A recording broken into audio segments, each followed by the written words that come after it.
Students, हमारा आज का टॉपिक है what do you mean by dielectric constant. Dielectric constant से आप क्या समझते हैं?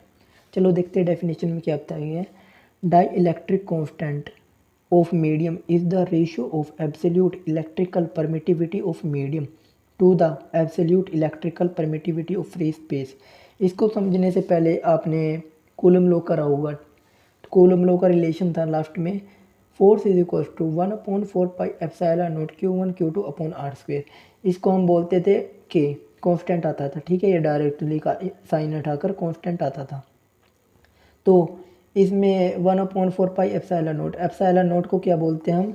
Absolute electrical permittivity of free space. ठीक है, वो फ्री स्पेस में लग रहा है तो दो चार्ज के बीच में, जैसे टू चार्ज है, प्लस ये माइनस Q है, ये प्लस Q है, इनके बीच में जो फोर्स लग रहा है ना, तो उसमें एक एप्सिलॉन नोट होता है। ठीक है, 1/4 पाई एप्सिलॉन नोट की वैल्यू होती है। ये वैक्यूम में लग रहा है, इंसुलेटर के बीच में लग रहा है, किसी चीज़ के बीच में लग रहा है, मीडियम में लग रहा है, तो उसको बोलते हैं एप्सिलॉन नोट। ठीक है, अगर जो किसी मीडियम में लग रहा है, अगर जो इसके बीच में कोई मीडियम है, लाइक इसके बीच में है कोई स्टील की वो है परत है, ठीक है, तो इसके बीच में अगर जो कोई वो लगेगा, इसको इसकी एप्सिलॉन नोट नहीं बोलेंगे, फिर इसको बोलेंगे एप्सिलॉन, ओनली एप्सिलॉन। ठीक है, एप्सिलॉन नोट तब बोलेंगे जब यहाँ पे वैक्यूम होगा या फिर एयर होगी। ठीक है, इन दोनों के रेशियो को ही हम वो बोलते हैं डाइलेक्ट्रिक कांस्टेंट। ठीक है, इसके रेशियो को देखो, it is denoted by E R और के से डिनोट किया जाता है इसको। डाइलेक्ट्रिक कांस्टेंट को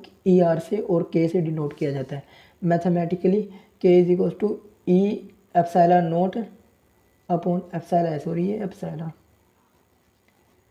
एप्सिलॉन अपॉन एप्सिलॉन नोट। ठीक है, एप्सिलॉन ये मीडियम के लिए है, जो है ये है उसके लिए फ्री स्पेस के लिए। ठीक है, where epsilon is equal to absolute electrical permittivity of medium. किसी मीडियम के लिए एप्सिलॉन का यूज़ होता है। अगर वो मीडियम के बीच में, लाइक उसमें कोई मीडियम नहीं है, फ्री स्पेस है, एयर भी हो सकती है, ठीक है, उसके लिए हम बोलेंगे absolute electrical permittivity of free space, कि उसमें फ्री स्पेस है, मतलब कि वैक्यूम ही है।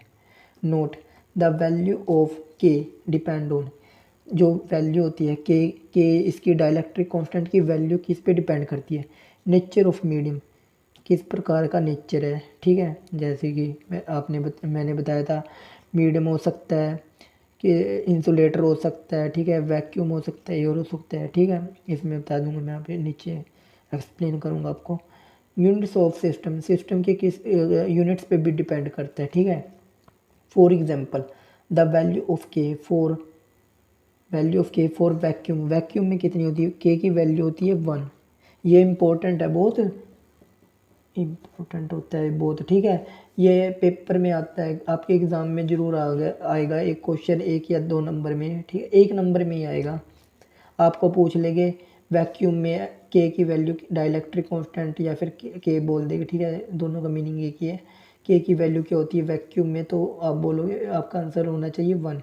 ठीक है, और द वैल्यू ऑफ के फॉर एयर में कितनी होती है? 1.006 होती है। ठीक है, द वैल्यू ऑफ के फॉर वाटर के केस में कितनी होती है? 81।